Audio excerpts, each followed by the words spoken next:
শেখ হাসিনা পালিয়ে ভারতে আশ্রয় নেয়ার পরেই ঢাকা দিল্লির সম্পর্কে আসে শীতলতা।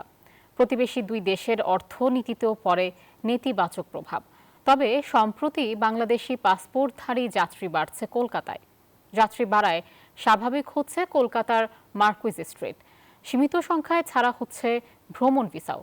এমন আবহে ঢাকা দিল্লি সম্পর্ক ফের স্বাভাবিক হবে বলে আশা করছে কলকাতাবাসী।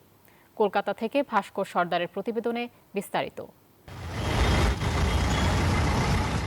স্বাভাবিক হচ্ছে কলকাতা শহরে বেড়েছে পাসপোর্টধারী বাংলাদেশি যাত্রী।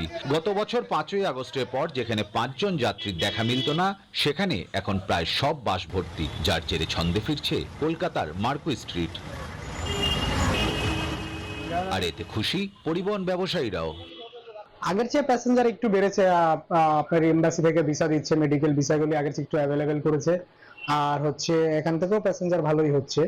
বাংলাদেশ থেকে ভালো যাত্রী আসতেছে, আমাদের তিনটা গাড়ি প্রায় ফুল আসতেছে। বাঙালি যাত্রী বাড়ায় ব্যস্ততা বেড়েছে কলকাতার হাসপাতাল এবং মেডিকেল আউটলেটগুলোয়। ট্রিটমেন্টের জন্য রোগীদেরকে তারা ভিসা দিচ্ছে, কিন্তু আমাদের যেমন রোগীরা উপকৃত হচ্ছে। মোটামুটি 20-30% পেশেন্ট আসছে। অপরদিকে শহর কলকাতা আগের মতোই নিরাপদ আছে, এমনটাই জানাচ্ছেন বাংলাদেশিরাও। আমি মেডিকেল ভিসায় আসছি, ঘুরতে বা চিকিৎসা করছি, একটু ঘুরছি। মানে আমরা বাংলাদেশেও যেমন থাকি, আমরা এখানেও তেমন রয়েছি। আমাদের মধ্যে ভ্রাতৃত্বপূর্ণ বন্ধুত্ব তো থাকা উচিত, অবশ্যই উচিত।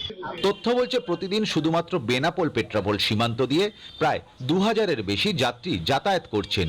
যাত্রী বাড়ছে বিমান এবং অন্যান্য সীমান্ত দিয়েও। অপরদিকে জানা যাচ্ছে সীমিত পরিমাণে ভ্রমণ ভিসা ছেড়েছে ভারত, আর এর জেরে প্রায় সবকটি ভিসা সচল হচ্ছে। হয়তো আর কিছুদিন ঢাকা দিল্লির সম্পর্ক স্বাভাবিক হতে, আর সেই আশায় বুক বেঁধেছে কলকাতার মার্কুইজ স্ট্রিট। ভাস্কর সর্দার, নিউজ 24, কলকাতা। বান্ডেল থাকলে প্রতি সেনমানিতে টাকা বাঁচবে। বিকাশ সেনমানি বান্ডেল কিনে জিতুন প্রতি লেনদেনে।